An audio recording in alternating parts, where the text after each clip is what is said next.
Misteri penghuni Sungai Mahakam. Sungai Mahakam yang membelah Samarinda adalah bagian tak terpisahkan dari kehidupan masyarakat Kalimantan Timur. Sungai ini bukan hanya sebagai urat nadi ekonomi, tetapi juga tempat berkumpulnya banyak cerita mistis yang telah lama beredar di kalangan masyarakat setempat.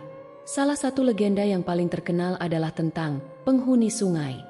Makhluk gaib yang konon tinggal di dasar sungai dan sering menarik korban yang berani melanggar pantangan untuk menyeberang di malam hari. Cerita ini telah menjadi bagian dari warisan tutur masyarakat setempat. Tapi tidak semua orang mempercayainya. Ardi adalah salah satu yang tidak mempercayai cerita tersebut. Seorang pemuda berusia 25 tahun yang lahir dan besar di Samarinda. Ardi memiliki sifat pemberani dan cenderung meremehkan hal-hal yang bersifat mistis. Baginya, semua cerita tentang makhluk gaib, khususnya tentang penghuni sungai, hanyalah cerita karangan orang tua yang bertujuan untuk menakuti anak-anak. Setiap kali cerita itu muncul dalam percakapan, ia selalu menanggapi dengan tawa sinis. Ardi merasa dunia ini sepenuhnya logis, dan ia tidak percaya ada kekuatan gaib yang mampu mengganggu kehidupan manusia. Teman-teman Ardi, Benny dan Rico, juga memiliki pandangan yang serupa, meskipun sedikit lebih berhati-hati dalam menanggapi cerita mistis. Namun, kepercayaan mereka pada logika modern tergerus setiap kali mendengar kisah-kisah seram dari penduduk desa yang tinggal di tepi Sungai Mahakam. Masyarakat desa seringkali memberikan peringatan kepada anak muda agar tidak bermain-main di sekitar sungai setelah gelap. Mereka percaya bahwa makhluk gaib itu suka mencari mangsa, dan orang-orang yang hilang di sungai kemungkinan besar menjadi korban penghuni sungai. Ardi, yang bosan dengan cerita yang berulang-ulang ini, merasa perlu membuktikan bahwa semua ini hanya dongeng belaka.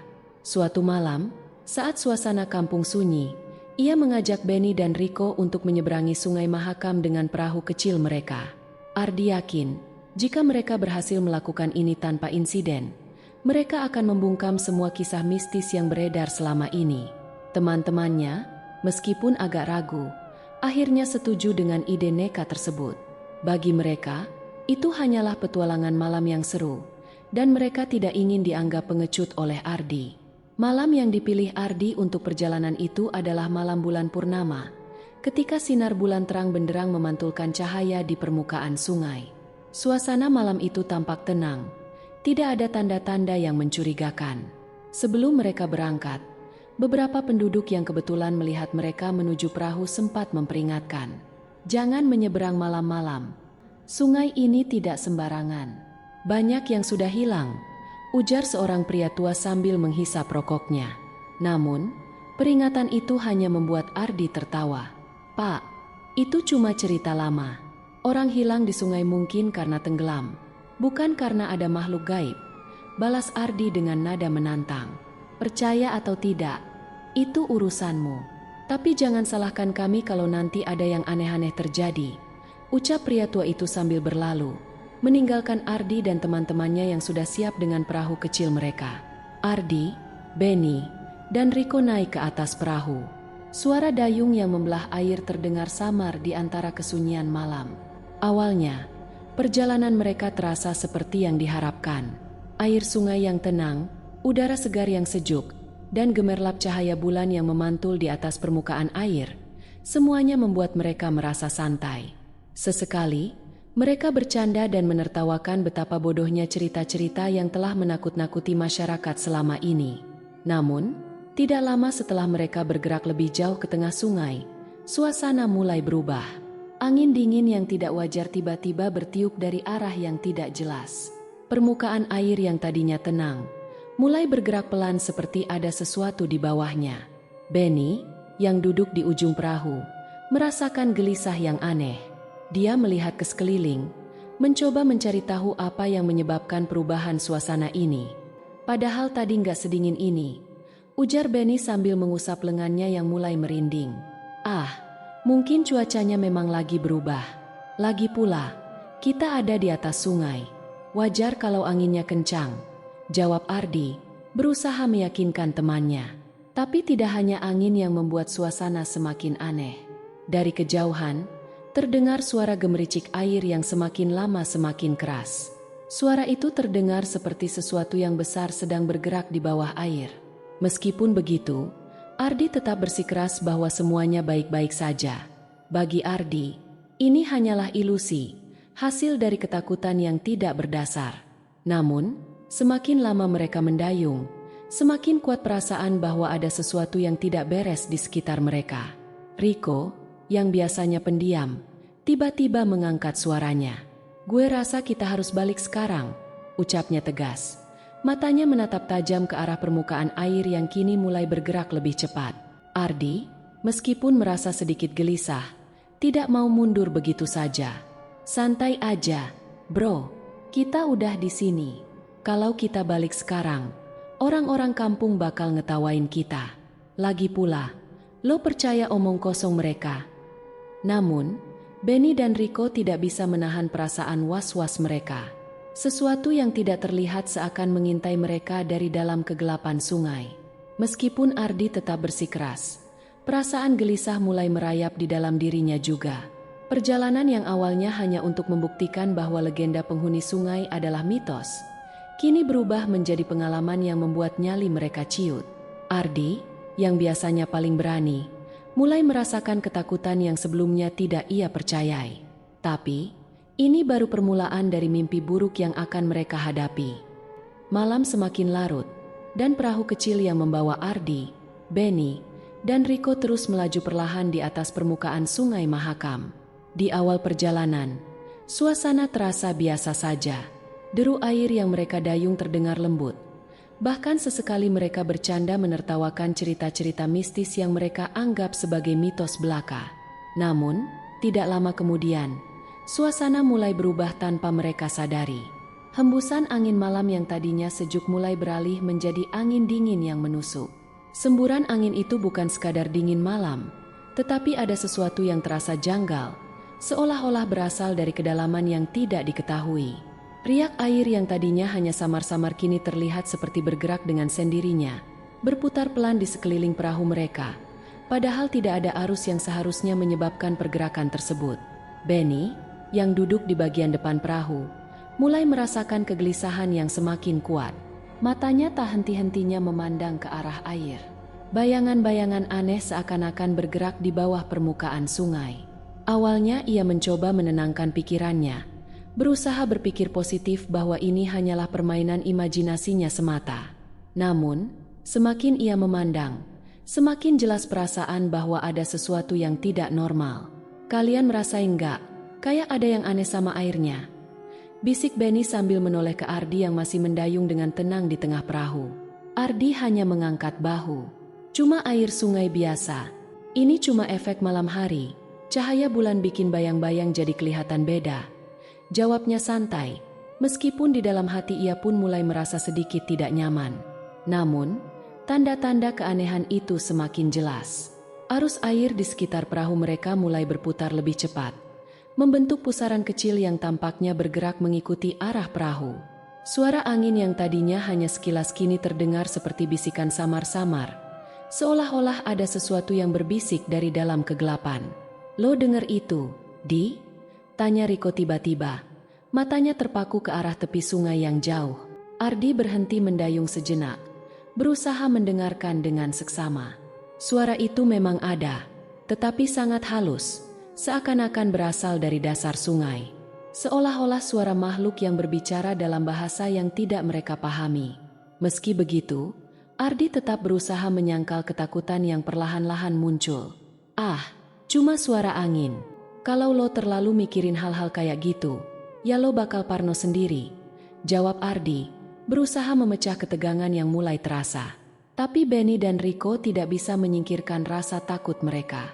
Kedua temannya mulai merasa semakin gelisah, terutama saat perahu mereka tiba-tiba terhenti seolah-olah menabrak sesuatu di bawah air. Riak-riak kecil kini berubah menjadi ombak yang tak wajar. Meskipun malam itu tidak ada angin besar atau arus kuat, permukaan air kini tampak berkilauan aneh, seakan-akan ada sesuatu yang bergerak di bawah sana, mengikuti perahu mereka. Ardi mencoba mendayung lebih kuat untuk menggerakkan perahu kembali, tetapi perahu terasa berat, seperti ada sesuatu yang menahannya dari bawah. Suasana semakin mencekam ketika tiba-tiba kabut tebal mulai menyelimuti mereka. Kabut itu datang entah dari mana, menyelimuti perahu dalam beberapa menit. Sekarang, mereka tidak bisa melihat apapun di sekitar. Hanya ada dinding kabut putih yang menutup pandangan. Ini nggak mungkin cuma kebetulan, ujar Benny dengan nada panik.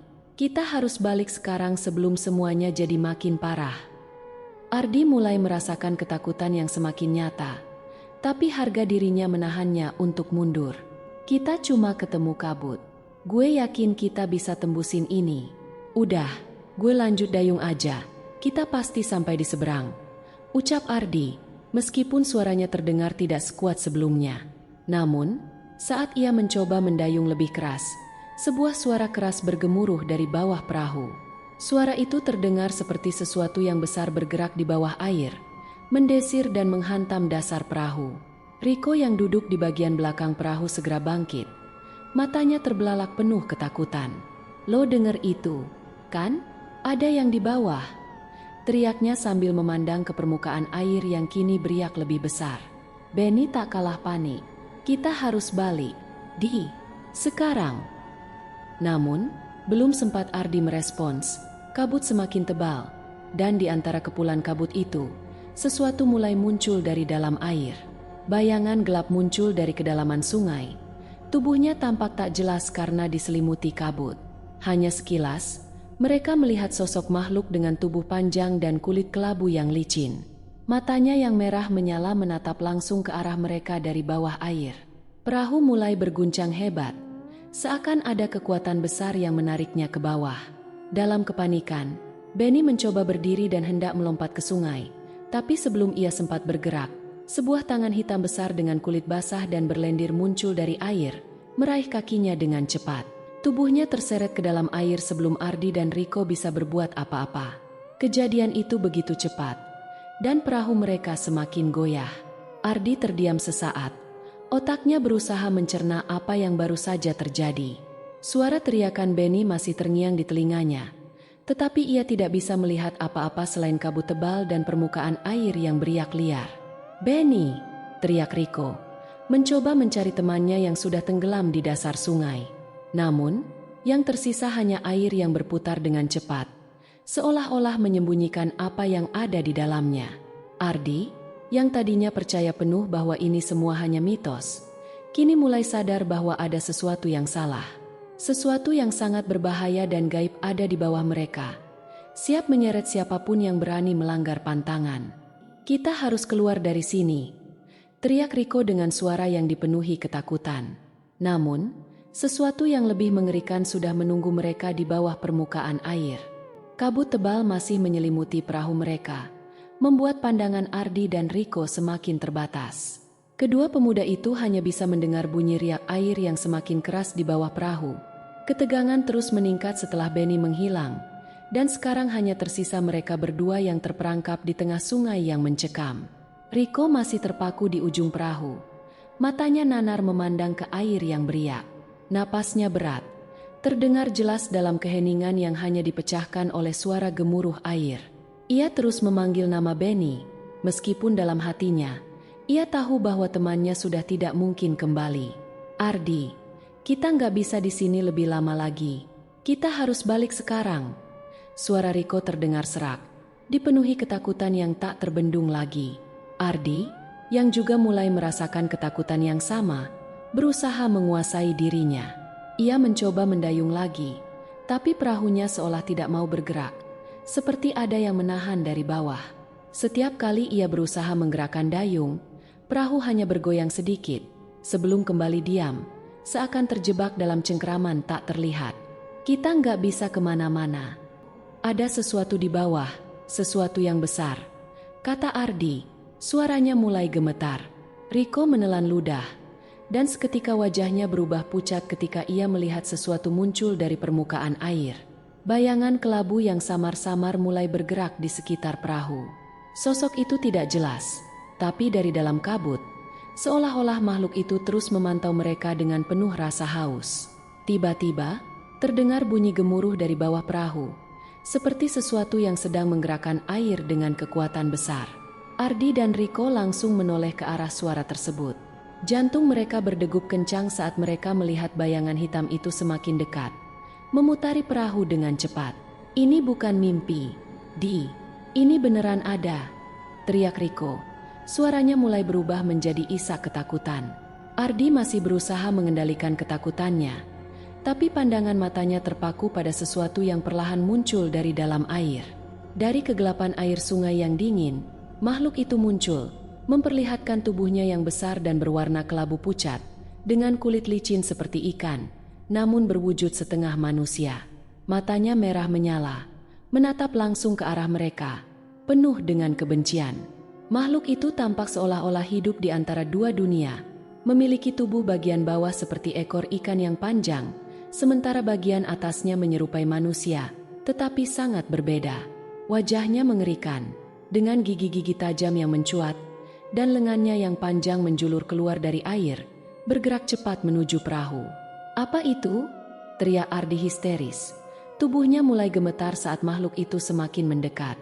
Sebelum Riko bisa merespons, makhluk tersebut mengulurkan tangannya ke arah mereka. Riko yang panik mencoba bangkit dan bergerak ke sisi lain perahu, tapi gerakannya justru membuat perahu semakin tidak stabil. Dalam sekejap, makhluk itu berhasil meraih Riko dengan cepat, dan seketika itu juga, Riko ditarik ke dalam air dengan kekuatan besar. Air memercik kemana-mana, menyisakan riak besar di tempat Riko menghilang. Ardi tertegun, tak mampu berkata-kata. Ia hanya bisa menyaksikan temannya lenyap di bawah permukaan air.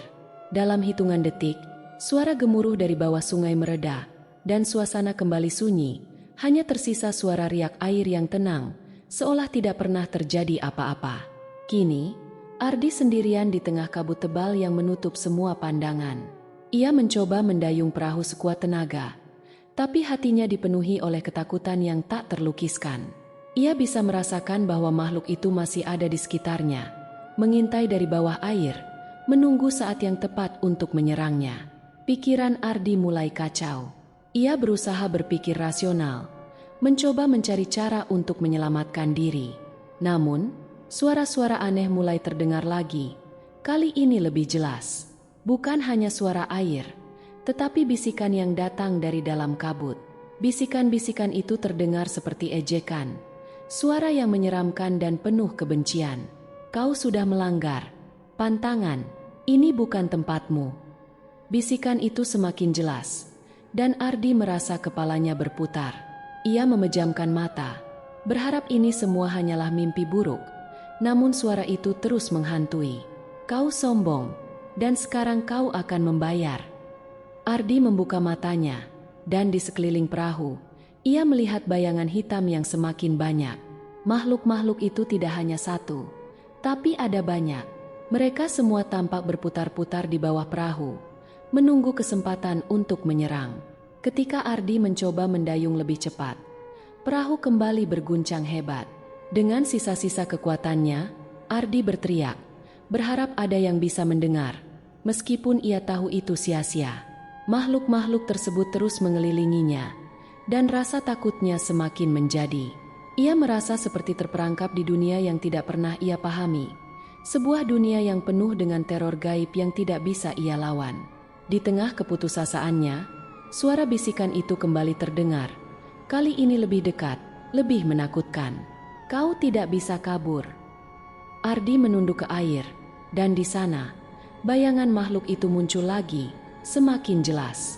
Mata merahnya menatap langsung ke arah Ardi, penuh dengan amarah dan dendam. "Ini akibat dari kesombonganmu.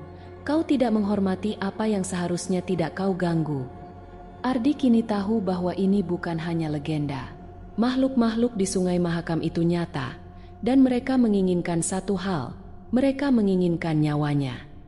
Ardi kini berada dalam keadaan paling putus asa yang pernah ia alami. Sendirian di tengah Sungai Mahakam yang diselimuti kabut tebal, ketakutan mencekik setiap sisi kesadarannya. Kedua temannya, Riko dan Benny, telah hilang ditelan oleh makhluk-makhluk gaib dari dasar sungai. Semua keberaniannya kini lenyap, digantikan oleh rasa takut yang tak terbendung. Dengan tangan gemetar, Ardi mencoba mendayung sekuat tenaga. Namun, semakin keras ia berusaha, perahunya seperti enggan bergerak, seolah ada kekuatan tak kasat mata yang menahan. Kabut yang tebal membuatnya sulit melihat arah, dan arus sungai yang tadinya tenang kini berubah menjadi liar, seperti mengarahkannya kembali ke tengah sungai. "Aku harus keluar dari sini," teriak Ardi dalam keputusasaan. Tapi suaranya tenggelam dalam kegelapan malam dan gemuruh air yang semakin keras. Suara bisikan gaib yang tadi samar, kini menjadi semakin jelas dan terus-menerus mengisi kepalanya. "Kau tak seharusnya datang ke sini. Kami sudah memperingatkanmu. Sekarang kau akan membayar." Ardi memejamkan matanya erat-erat, mencoba mengabaikan bisikan-bisikan itu. Namun, bayangan-bayangan kelabu yang menyeramkan terus bergerak di sekitar perahu, membuatnya tak bisa tenang. Suara air yang bergemuruh di bawahnya semakin jelas, seperti ada sesuatu yang sangat besar bergerak di bawah permukaan air, menunggu saat yang tepat untuk muncul lagi. Ardi merasa tubuhnya semakin lemah. Seluruh energinya terkuras oleh ketakutan dan keputusasaan. Ia mencoba meraih senter yang tersimpan di dalam tasnya, berharap setidaknya bisa melihat sekelilingnya. Namun, saat ia menyalakan senter, cahaya kuning itu hanya mampu menembus beberapa meter sebelum hilang ditelan kabut tebal. Dengan senter yang bergetar di tangannya, Ardi menyorotkan cahaya ke permukaan air, dan di sana, di tengah-tengah riak, ia melihat sesuatu yang membuat darahnya membeku. Wajah-wajah pucat dengan mata merah menyala muncul dari dalam air, mengintip ke arahnya dengan tatapan kosong penuh kebencian. Beberapa wajah tampak manusiawi, tetapi dengan bentuk yang terdistorsi, menyeramkan, seolah-olah mereka adalah roh-roh yang terperangkap di dunia yang salah. "Tidak, ini nggak mungkin. Tolong," Ardi berbisik. Air mata mulai menggenangi matanya. Ia ingin melarikan diri, tapi perahu yang seharusnya menjadi satu-satunya alat pelarian kini terasa seperti perangkap. Dalam kepanikan, Ardi mendayung lebih keras, mencoba mengarahkan perahu ke tepi sungai. Namun, pergerakannya justru semakin membuat perahu goyah, dan tiba-tiba perahu itu miring ke satu sisi, hampir terbalik. Air dingin menyentuh kakinya, dan saat itulah ia merasakan sesuatu bergerak cepat di bawahnya, menyentuh kulitnya dengan sensasi yang dingin dan licin. Ardi terkejut, dan tanpa sadar, ia menjatuhkan dayung ke air. Dayung itu hanyut dalam hitungan detik, terbawa oleh arus yang semakin deras. Kini ia benar-benar tak berdaya, hanya bisa berharap keajaiban bisa menyelamatkannya dari situasi yang semakin memburuk. Dalam kegelapan malam, di antara kabut dan suara-suara gaib, Ardi mendengar sesuatu yang berbeda, sebuah suara yang lebih dalam, seperti suara seorang lelaki tua, berat dan penuh kewibawaan. "Sudah kubilang, jangan menantang yang tak terlihat." Suara itu bergema di telinganya, mengirimkan getaran ke seluruh tubuhnya. Ardi menoleh ke segala arah, mencoba mencari asal suara tersebut. Namun tak ada siapapun di sana. Hanya air yang terus beriak, dan bayangan-bayangan kelabu yang semakin banyak. "Kau terlalu sombong. Kau pikir kau bisa melawan apa yang sudah ada sejak dahulu kala?" Suara itu kembali terdengar, kali ini lebih dekat, seperti berasal dari air itu sendiri. Ardi menggelengkan kepala dengan keras, berusaha mengusir suara itu dari pikirannya. "Aku nggak mau mati di sini. Ini semua cuma mimpi buruk," teriaknya. Namun ia tahu jauh di dalam hati bahwa ini bukan sekadar mimpi buruk. Ini adalah kenyataan yang harus ia hadapi. Kenyataan yang ia ciptakan sendiri dengan melanggar pantangan yang sudah diwariskan turun-temurun. Perahu mulai berputar perlahan, seolah tersedot oleh arus tak kasat mata. Ardi memegang erat sisi perahu, matanya masih terpaku pada air di bawahnya, di mana bayangan makhluk-makhluk itu terus bergerak, semakin dekat. "Sudah waktunya membayar," suara itu bergema lagi, dan kali ini Ardi melihat sesuatu yang lebih besar muncul dari bawah air. Sosok makhluk gaib itu, yang tadinya hanya samar-samar terlihat, kini muncul sepenuhnya di hadapannya. Makhluk itu memiliki tubuh yang besar dengan kulit kelabu yang licin seperti lumut sungai, dan mata merah menyala yang tampak penuh kebencian. Tangan-tangannya panjang dan kuat, dengan kuku-kuku tajam yang sepertinya bisa merobek apa saja. Ardi menjerit saat makhluk itu melompat ke arah perahunya, mencengkeram bagian tepi perahu dengan tangan besar dan kuat. Perahu berguncang hebat, dan Ardi terjatuh ke dalam perahu, nyaris terlempar ke air. Ardi berteriak histeris, mencoba menjauh dari makhluk itu. Namun perahu terlalu kecil, dan makhluk itu tampak siap menyeretnya ke dalam air, seperti yang terjadi pada Rico dan Benny. Ini akibat dari kesombonganmu, manusia. Suara makhluk itu terdengar berat dan penuh amarah.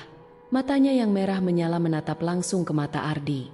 Dengan seluruh kekuatan yang tersisa, Ardi mencoba bergerak ke ujung perahu yang lain, berharap bisa terhindar dari cengkeraman makhluk tersebut. Tapi makhluk itu tidak memberi kesempatan. Tangan panjangnya dengan cepat meraih kaki Ardi, mencengkeramnya erat-erat. Tubuh Ardi seketika terasa dingin dan kaku, seperti semua energinya tersedot habis. Ardi menjerit, mencoba melepaskan diri dari cengkeraman makhluk itu, tapi sia-sia.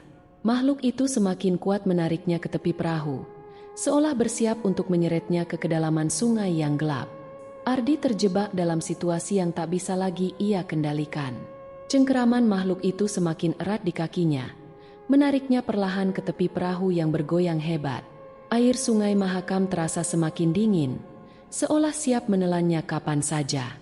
Tubuhnya gemetar ketakutan, namun di antara suara riak air dan tarikan makhluk gaib itu, terdengar bisikan lembut yang sebelumnya samar. "Pergilah, ini bukan tempatmu."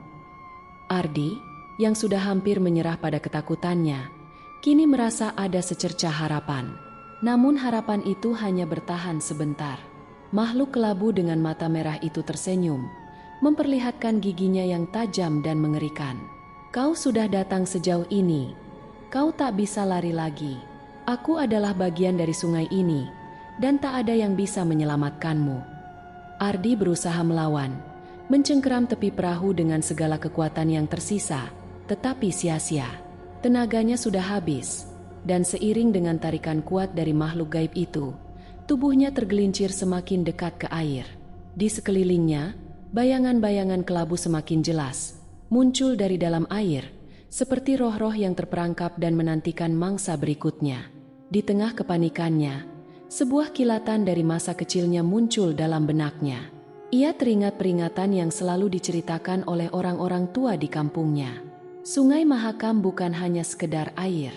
Ia punya kehidupan sendiri. Jangan pernah menantang yang tak terlihat. Namun Ardi, yang selama ini menolak mempercayai cerita itu, kini dihadapkan pada kenyataan yang tak terbantahkan. Ia telah menantang kekuatan kuno yang lebih tua dari yang ia bayangkan, dan sekarang, ia harus membayar harganya. Dengan satu tarikan yang lebih kuat dari sebelumnya, makhluk itu berhasil menarik Ardi ke dalam air. Dinginnya air sungai menghantam tubuhnya, membuatnya kehilangan napas seketika.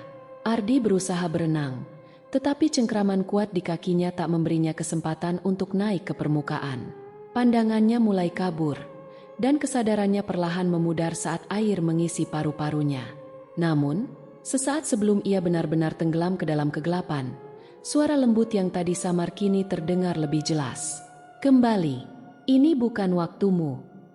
Dengan sisa kesadarannya, Ardi merasa ada sesuatu yang menariknya kembali ke permukaan. Makhluk gaib itu tampak marah, berusaha mempertahankannya. Namun kali ini kekuatan lain, entah dari mana, mendorong Ardi untuk kembali ke atas. Dalam kekacauan itu, makhluk gaib itu menghilang ke dalam kegelapan, membawa serta cengkeramannya yang dingin. Ardi tersentak keluar dari air, terbatuk-batuk keras saat ia berusaha menghirup udara. Perahu yang tadi hampir terbalik kini kembali stabil, mengapung di atas permukaan air yang tiba-tiba kembali tenang. Tanpa ragu, Ardi langsung mendayung, meski tanpa dayung yang seharusnya sudah hanyut. Perahu perlahan bergerak menuju tepian, seolah-olah ada kekuatan yang membimbingnya. Ketika akhirnya ia mencapai tepi sungai, Ardi jatuh terduduk di atas tanah, kelelahan dan ketakutan. Tubuhnya menggigil, bukan hanya karena dinginnya malam, tetapi juga karena teror yang baru saja dialaminya. Matahari belum juga terbit, namun desa tempatnya tinggal sudah terlihat dari kejauhan. Ia kembali ke desa dengan langkah tertatih. Saat para penduduk melihatnya, mereka terkejut dan segera mengerubunginya. "Apa yang terjadi? Mana Rico dan Benny?" tanya salah satu dari mereka dengan nada cemas. Ardi, yang masih syok, hanya bisa menggeleng. Mereka sudah tiada." Suaranya bergetar, penuh dengan rasa bersalah dan ketakutan. Penghuni sungai itu, mereka mengambilnya. Penduduk kampung terdiam. Beberapa dari mereka menggelengkan kepala dengan muram.